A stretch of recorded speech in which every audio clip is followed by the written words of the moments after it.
Buongiorno, buonasera anzi. In studio non saprei dire se è un collega prestato alla politica o un politico che si ricorda che un giorno fece un altro lavoro.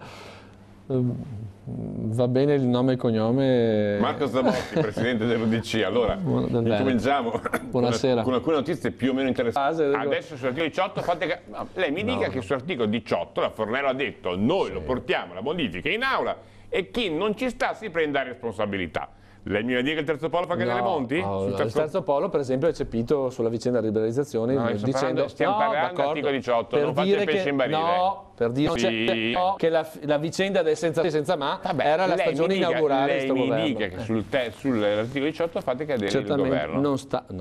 Non certamente questo, e non ci sono le contraddizioni o le divaricazioni interne che notiamo in altri partiti come il PD, insomma, che ormai alla luce del sole rispetto a quello che è la vicenda della trattativa. Io personalmente in questo momento qua però mi sentirei di dire che un governo di questo tipo, per la valenza che ha la riforma del lavoro, posso pensare che anche evitando dichiarazioni ultimative, possa portare con intelligenza e senso di realismo a un accordo vero e proprio. Cioè non possiamo permetterci oggi in Italia che una riforma di questo genere qua avvenga senza accordo. Bene, la Fornero ha detto se c'è l'accordo, sì, ho capito, se c'è l'accordo meglio, se non c'è lo porta in Parlamento. Se lei fosse in Parlamento che fa? Non la vota? No.